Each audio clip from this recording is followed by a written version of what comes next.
संभालने के लिए वह निर्णय लिया हिंदी केंद्र सरकार की आधिकारिक भाषा हो, क्योंकि भारत के अधिकांश क्षेत्रों में सर्वाधिक हिंदी भाषा बोली जाती थी। इसलिए हिंदी को राजभाषा बनाने का निर्णय लिया और इसी निर्णय के महत्व को प्रतिपादित करने तथा हिंदी को प्रत्येक क्षेत्र में प्रसारित करने के लिए वर्ष 1963 से पूरे भारत में 14 सितंबर को प्रतिवर्ष हिंदी दिवस के रूप में मनाया जाता है। तो आज हमारे विद्यालय में हिंदी साप्ताहिक कार्यक्रम का आयोजन किया गया है, जिसमें कक्षा 1वीं के छात्रों ने बाल गीत प्रतियोगिता में भाग लिया है। भाषा वो वर्तमान का सत्य सरल सुंदर भविष्य के सपने को, हिंदी है भारत की बोली, तो अपने आप पनपने को। ये टुकड़ों का जंजाल नहीं, लाखों मुखड़ों की भाषा है, भी अमर शहीदों की आशा, अब जिंदों की अभिलाषा।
कोशिश करने वालों की हार नहीं होती। लहरों से डरकर नौका पार नहीं होती। नन्ही चींटी जब दाना लेकर चढ़ती है, चढ़ते दीवार पर सांबर फिसलती है। मन के विश्वास में रंगों का साथ बढ़ता है। गिरकर चढ़ना, चढ़कर गिरना ना करता है। आखिर उसकी मेहनत बेकार नहीं होती।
जो चलता समय के साथ उसको जिंदगी में आगे बढ़ाती।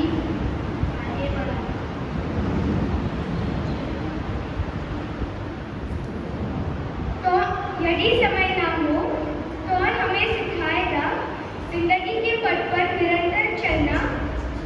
समय ही तो बतलाएगा जो ना चलेगा समय के साथ वह ही पीछे रह जाएगा। की बात करो, फूल सदैव मुस्कुराते हैं, हमको ये समझाते हैं इसको मत जीवन हंसते रहते हैं, दुख भी सुख भी सहते हैं। समय कभी रुकती नहीं, चलती ही रहती है। सफल वही यहाँ रहती है। पथ मेरा आलोकित कर दो, डबल प्रीत की डबल रश्मि से मेरे उनका दम भर लो। मैं नन्हा सा पथिक विश्व के पथ पर चलना सीख रहा हूँ।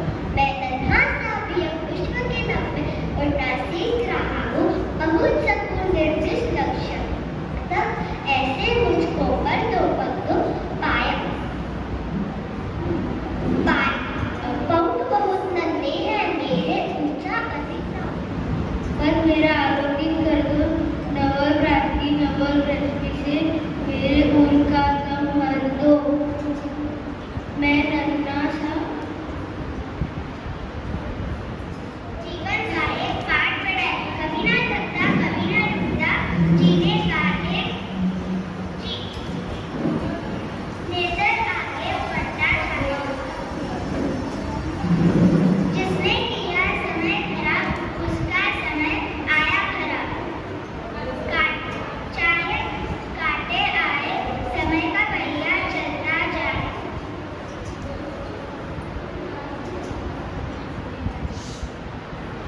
पथ मेरा आलोकित कर दो नवल प्रातः की नवल रश्मि से मेरे उनका दम भर दो। मैं नन्ही सी पथिक विश्व की पथ पर चलना सीख रहा हूँ। मैं नन्हा सा विहंग विश्व का नभ में उड़ना सीख रहा हूँ। पंख बहुत नन्हे हैं मेरे ऊंचे अधिक में उड़ारी अब मत मारो। आसमान के बादल से पूछो हमें कैसे पाला है। हर मौसम में सिंचा हमको मिट्टी कर झाड़ा है। उन मत हवाओं से पूछो जो झूला हमें झुलाया है। पल पल मेरा ख्याल रखा है, अंकुर तक उगाया है। तुम सूखे इस उपवन में पेड़ों का एक बाग लगा लो। रो रो कर पुकार रहा हूँ, हमें जमीन से मत उखाड़ो। ये तो सबसे कहना है जीवन चलते रहना है, इसको मत बर्बाद करो, सदा काम की बात करो। फूल सदैव मुस्कुराते हैं, हमको यह समझाते हैं जीवन हंसते रहना है, दुख भी सुख भी सहना है। समय की जिसकी रीत है, सत्य से जिसको प्रीत है, अंत में उसकी जीत है। समय भी उसका प्रीत है।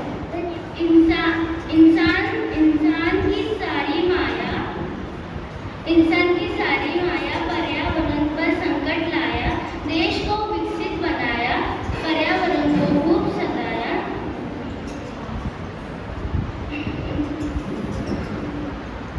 पेड़ पौधे नष्ट हो गए, पेड़ काट इंसान मस्त हो गए।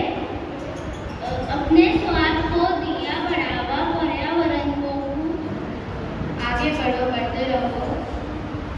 समय यह सिखलाता है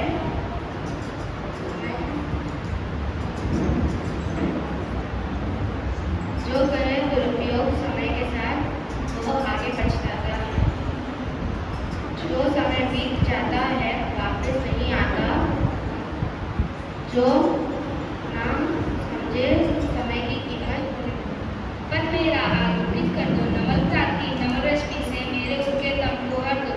मैं नन्हा सा पथिक विश्व के पथ पर चलना सीख रहा हूँ। मैं नन्हा सा विहंग विश्व के नभ में उड़ना सीख रहा हूँ। पहुँच सकूँ निर्दिष्ट लक्ष्य तक मेरे मुझको यह पग दो पर दो। पंख बहुत नन्हे हैं मेरे ऊंचा अधिक न उड़ पाता लक्ष्य उनका स्कूल पाने का प्राप्त नहीं न कर बहुत पाए। जरूरी रोटी शिक्षा सारी ही अब रोटी शिक्षा चाहे जितना पढ़ ले कभी ना पूरी रोटी शिक्षा शिक्षा पाकर ही हम बनते हैं नेता अफसर शिक्षक वैज्ञानिक एक व्यापारी या साधारण रक्षक।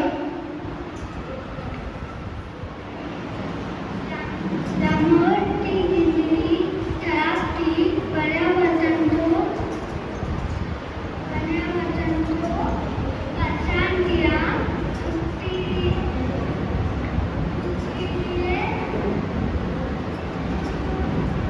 उसके लिए घर बनाए और रामों के लिए पेड़ काटे। मन करता है पेड़ बनकर सबसे शीतल छाया दूं। मन करता है बादल बनकर सबको स्वच्छ पानी दूं। मन करता है दर्पण बनकर हर दिन सबसे सच करूं। मन करता है मुस्कान दे बनकर हर दिन सबसे प्यार करूं। मन करता है सत्कर्मों से ये इस धरती को स्वर्ग बनाऊं। पीपल पावन पिता श्री का तुलसी जैसी माता त्रिफला बहने बहू बेटियां सावेरे स्त्री का। पेड़ मत काटो हमको रक्षा देते हैं। पेड़ हमको फल देते हैं। पेड़ हमको बचने देते हैं।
मेरा नाम देवक रावल है।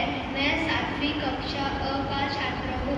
मैं आपको चंद्रयान 3 के बारे में कुछ जानकारी देना चाहूँगा। चंद्रयान 3 को आंध्र प्रदेश के श्रीहरिकोटा में सतीश धवन अंतरिक्ष केंद्र में 14 जुलाई 2023 को 3:35 पर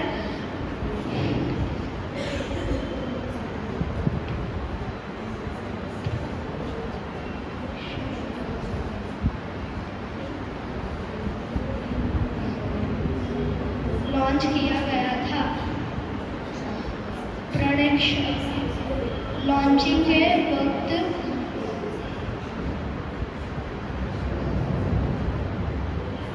लॉन्चिंग में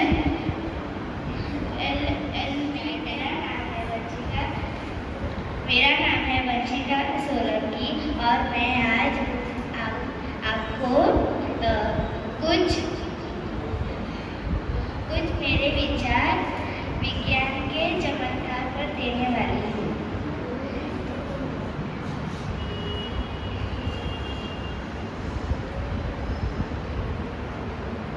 एक जमाना था जब लोग पैदल, बैलगाड़ी, घोड़े या ऊँट पर यात्रा करते थे। यात्रा में बहुत समय जाता था।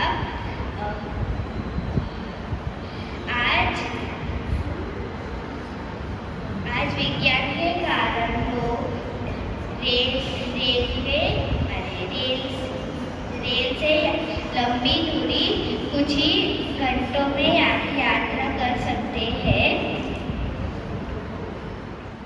आज मैं चंद्रयान-3 इस विषय पर कुछ अपनी भावनाएं प्रस्तुत करना चाहता हूँ। तो शुरू करते हैं। चंद्रयान-3 भारत का एक मूल्यवान मिशन है। इसके पहले भी और 2 मिशन हो चुके हैं जिन्हें हम चंद्रयान-1 और चंद्रयान-2 इन नामों से पुकारते हैं। चंद्रयान-3 भारत के आंध्र प्रदेश से लॉन्च हुआ था। यह 14 जुलाई 2023 को लॉन्च हुआ और चांद के दक्षिण ध्रुव पर 23 अगस्त 2023 को लैंड हुआ। चंद्रयान-3 का मुख्य काम है कि वो चांद पे जाके उसके बारे में जो भी जानकारी जैसे कि हवा, पानी व इंसानों की रहने की जगह, ये सब जानकारी धरती पर भेजे। चंद्रयान-3 हिंदुस्तान हमारा, हम बुलबुलें हैं इसकी, यह गुलसिता हमारा। नमस्कार, मेरा नाम ऐश्वर्या पुजारी है। आज मैं भारत देश के बारे में कुछ शब्द बताने जा रही हूँ। मेरे देश का नाम भारत है। भारत को इंडिया तथा हिंदुस्तान के नाम से जाना जाता है। यह एशिया के महाद्वीप में स्थित है, जो दुनिया का सबसे बड़ा महाद्वीप भी है। मेरा देश प्राचीन परंपरा का देश है। यहाँ अनेक भाषाओं और बोलियों को बोलने वाले लोग निवास करते हैं। मेरा देश धार्मिक विविधता वाला देश है।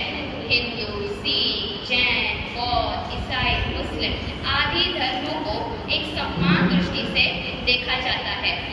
भारत धर्मनिरपेक्ष वाला देश है। भारत की सभ्यता और संस्कृति दुनिया भर विख्यात है। इसी से जिसका नाम हिंदी है।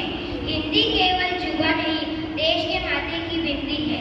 नमस्कार, मैं जैनब जैन हूँ, कक्षा 7वीं व का विद्यार्थी। हिंदी हमारे दिल की भाषा है, जो कश्मीर से लेकर कन्याकुमारी, संसद से लेकर सड़कों और साहित्यों से लेकर सिनेमा, हर जगह संवाद का सबसे बड़ा पुल बनकर सामने आता है। 14 सितंबर 1949 को संविधान सभा ने यह निर्णय लिया था कि हमारी राजभाषा हिंदी होगी।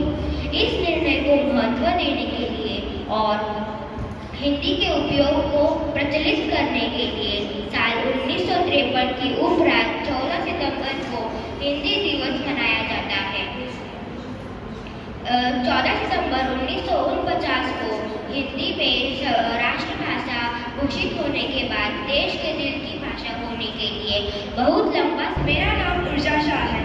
आज मैं आपको चंद्रयान-3 के बारे में कुछ जानकारी देना चाहूँगी। सपना टूटा था, हौसला नहीं, गिरा था मगर मरा नहीं। ए चांद आ गया मैं वापस, ए चांद आ गया मैं वापस अपने सपने लेकर, एक नया विक्रम और एक नया रोवर। हम सभी भारतवासियों के लिए अब हमारे गौरवशील इतिहास में और एक ऐतिहासिक दिन शामिल हुआ है, क्योंकि भारत एक ऐसा पहला देश है जिसने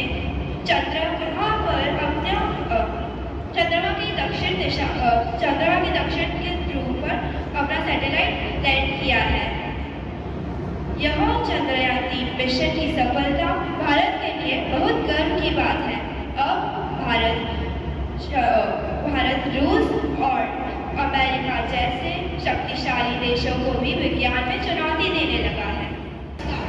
मैं कृष्ण नायकर आज आपके समक्ष मेरा देश इस विषय पर अपनी भावना प्रस्तुत करने वाला हूँ। भारत, जिसका अर्थ सार्वभौमिक सम्राट है।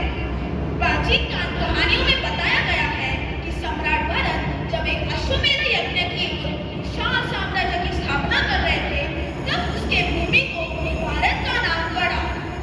भारत अपनी संस्कृति और परंपराओं के कारण पूरे विश्व में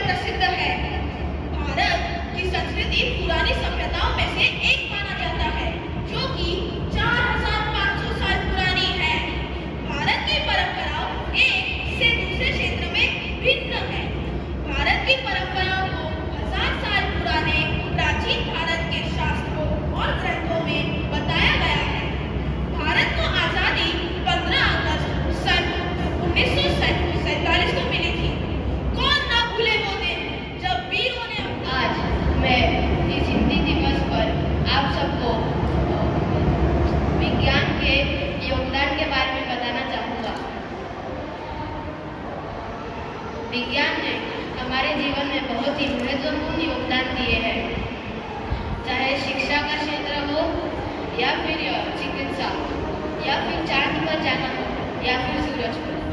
जी हाँ, मैं आदित्य एल और चंद्रयान 3 की ही बात कर रहा हूँ। कोरोना जैसी महामारी का इलाज ढूंढना हो या फिर रोबोटिक मशीन जो हमारे पूरे घर को चुटकियों में साफ कर दे।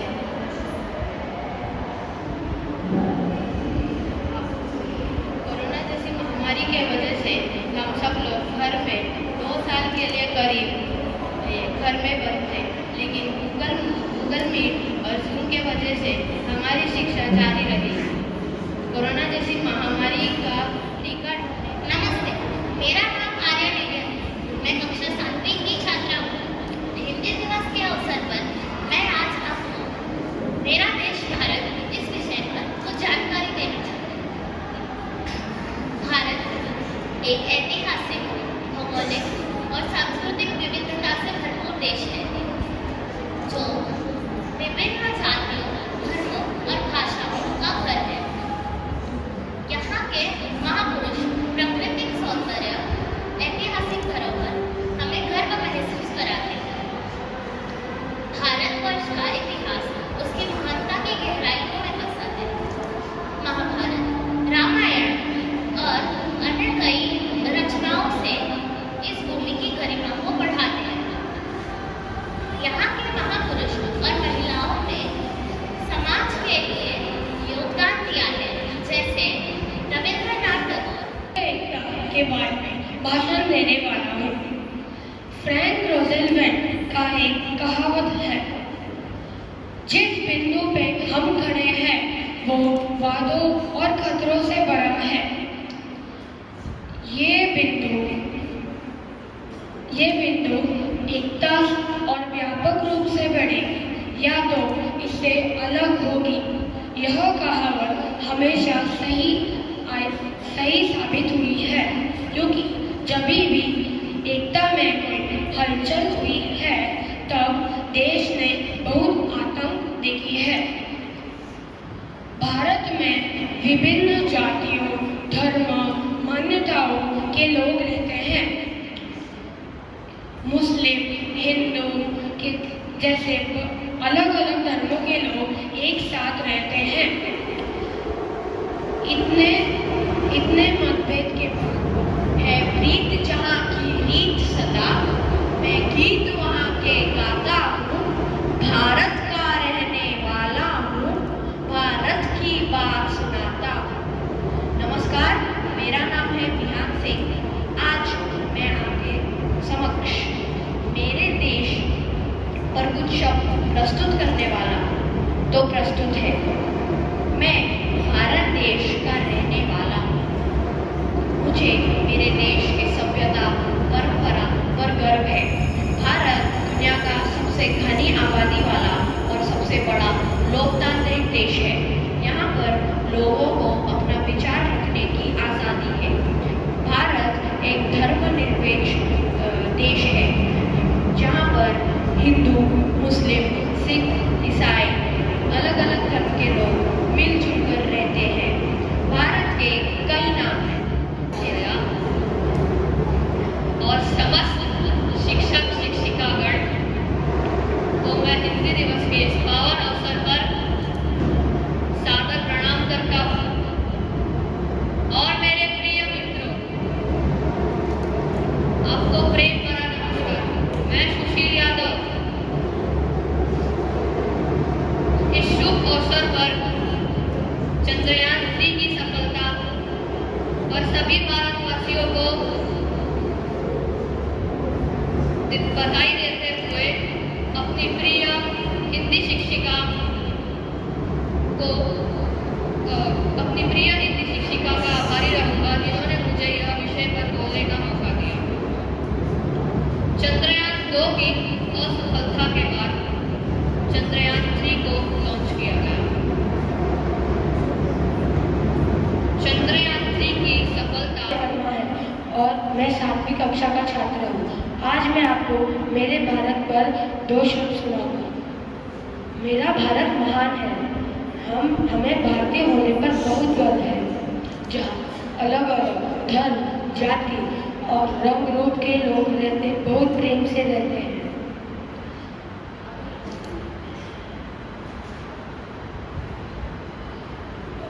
मंदिर में पूजा पाठ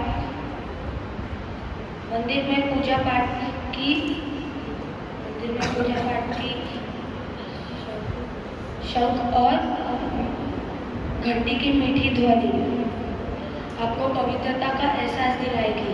मस्जिद में आजान, चर्च में गॉड की प्रेयर, आपको यही चीज़ें मेरे भारत को विश्व के दूसरे देशों से अलग बनाती है। भारत में मुगलों और अंग्रेजों का शासन था। नमस्कार, मेरा नाम है सुरेश और आज मैं हिंदी हमारी मातृभाषा पर कुछ शब्द कहने जा रहा हूँ। मातृभाषा एक राज्य की सबसे ज़्यादा कही व लिखी हुई भाषा है। हमारी मातृभाषा हिंदी है। हिंदी हम सबसे ज़्यादा कहते, लिखते व सुनते हैं। हिंदी जब एक व्यक्ति पहली बार हमारे हिंदुस्तान की धरती पर जन्म लेता है तब उसके माता पिता उसको हिंदी सिखाते हैं। हिंदी हमें माता पिता, दोस्तों व हमारे अन्य लोगों से जोड़ती है। हिंदी बड़ी ही आसान भाषा है। हिंदी में कुछ शब्द संस्कृत से लिए गए हैं। हिंदी का जन्म तो बहुत पहले हुआ था, पर हिंदी को हमारी मातृभाषा 14 सितंबर 1949 में बनाया गया। अभी के समय में लोग बस अंग्रेजी बोलना चाहते हैं। हिंदी को लोग तो भूलने ही वाले हैं। हिंदी अभी भी लुप्त हो रही है। हर जगह जहाँ देखो वहाँ सबको अंग्रेजी बोलने का शौक चढ़ा है। नमस्कार, मेरा नाम त्रिशा भट्ट है और मैं कक्षा 7वीं की छात्रा हूँ। आज मैं आपके समक्ष हिंदी मेरी भाषा पर भाषण प्रस्तुत करने जा रही हूँ। जन जन की भाषा है हिंदी, भारत की आशा है हिंदी, जिसने पूरे देश को जोड़ रखा है, मजबूत धागा है हिंदी। हिंदी पूरे भारत में बोली, लिखी व पढ़ी जाती है। इसकी लोकप्रियता भी धीरे धीरे समय के साथ बढ़ती जा रही है। 14 सितंबर 1949 को भारत के संविधान ने जनभाषा हिंदी को राजभाषा बनाने का निर्णय लिया और भारत में कई विभिन्न भाषाएं हैं, परंतु बस हिंदी का ही उपयोग अधिकतर मात्रा में किया जाता है।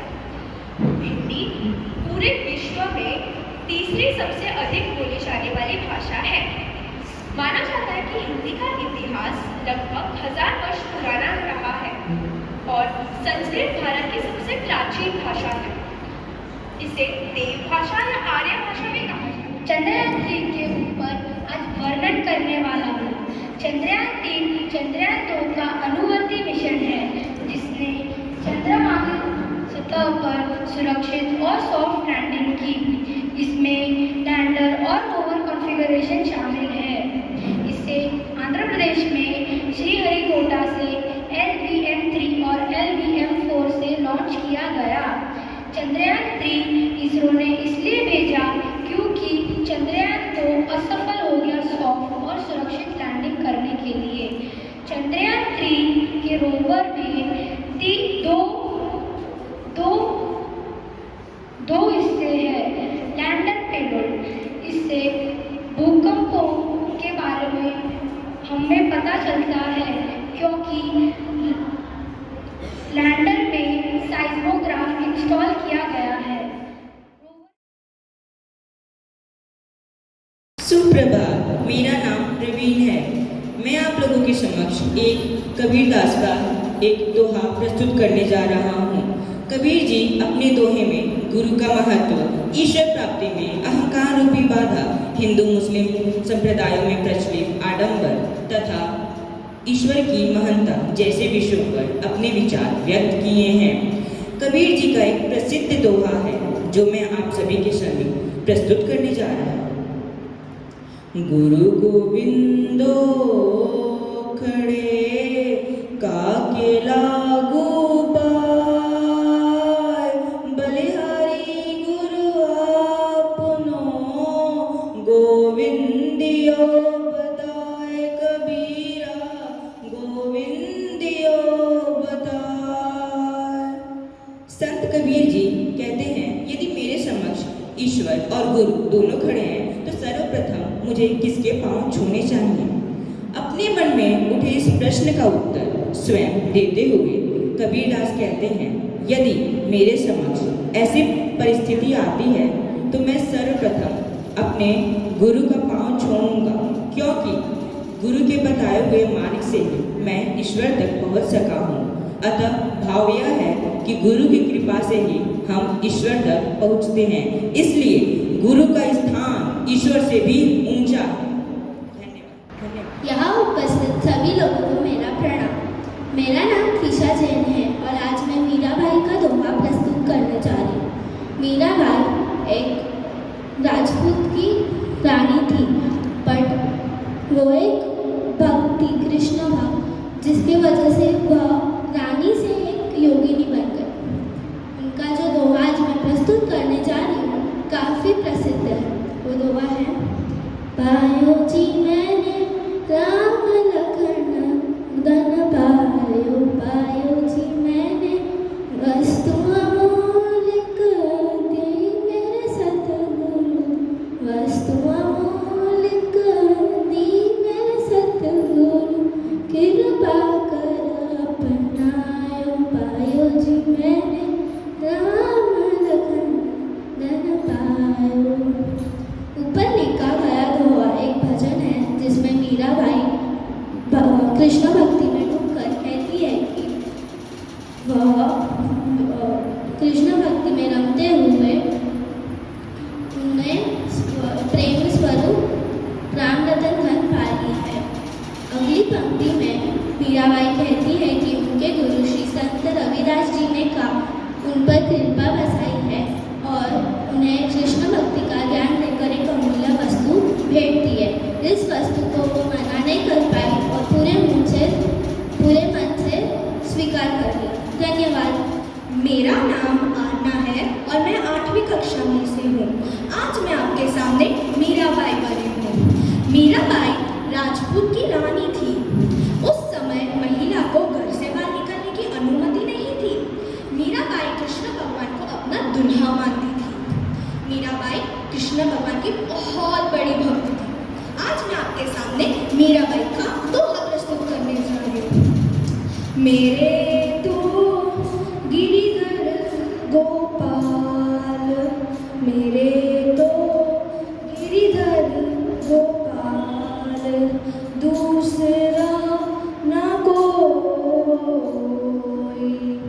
दूसरा न कोई, जाके सिर मोर मुकुट, जाके सिर मोर मुकुट, मेरो पति सोई, मेरो पति सोई,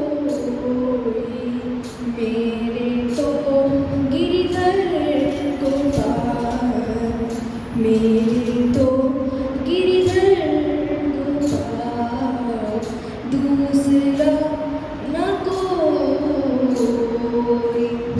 दूसरा न कोई। इस दोहे में मीराबाई कहती है कि मेरे तो बस कृष्ण है जिसने एक उंगली पर पर्वत को उठाया, उसके अलावा मेरा कोई नहीं है। इसके साथ मीराबाई यह भी कहते हैं कि जिसके सिर पर मोर के पंख का मुकुट हो वही मेरे पति हो। धन्यवाद। मेरा नाम वर्णिका रानी है और आज मैं आपके सामने मीराबाई का दोहा प्रस्तुत करने वाली हूँ। मीराबाई राजपूत की राजकुमारी थी। मीराबाई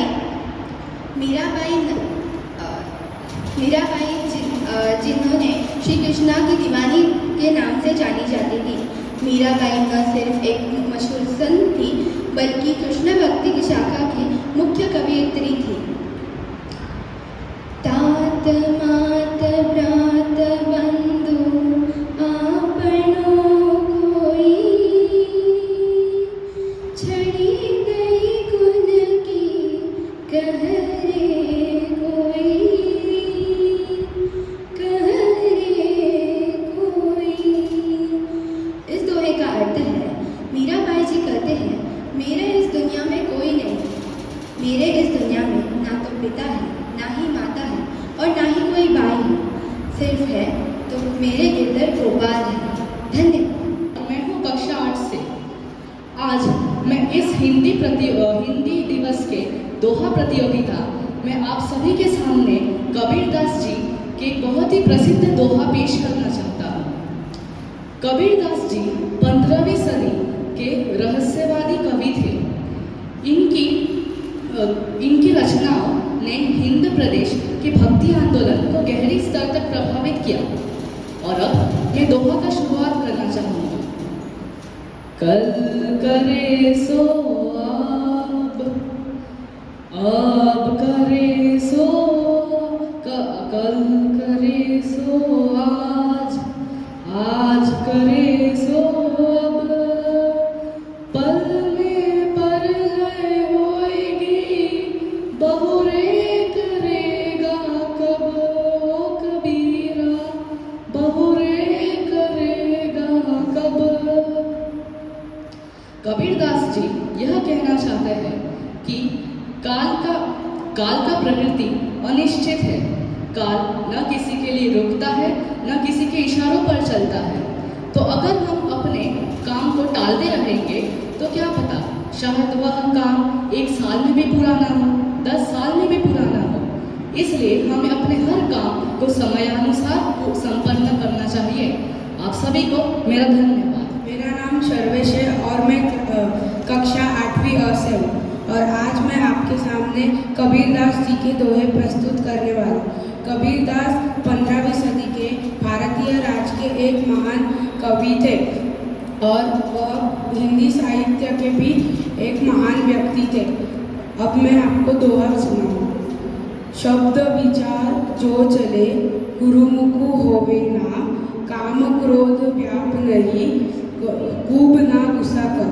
इसका अर्थ है गुरुमुख शब्द का आचरण जो करता है उसका गुस्सा और क्रोध कम हो जाता है। यह कबीर कहते हैं। धन्यवाद। मैं ऋषिलू। आज मैं एक दोहा प्रस्तुत करने वाला हूँ जो कबीर जी ने लिखा है। कबीर जी एक कवि भी थे और दोहा लिखने वाले भी थे। पाहन पूजे हरि मिले तो मैं पूज बहार, यादें चाहती भली जो पीस खाए संसार। इसका मतलब यह है कि यदि पत्थर को पूजने से ईश्वर मिलते हैं तो मैं पहाड़ की पूजा करूं। इससे अच्छा तो हमारे घर की चक्री ही है जिससे सारा संसार पीस कर खाता है। Thank you. संत कबीरदास जी उत्तर भारत के एक सुप्रसिद्ध संत थे। उनका जन्म 1398 में वाराणसी में हुआ था। उन्होंने बहुत सारे दोहे की रचना की है। उनमें से एक दोहा आज मैं आपके सामने प्रस्तुत करने जा रहा हूँ। जब मैं था तब हरि नहीं,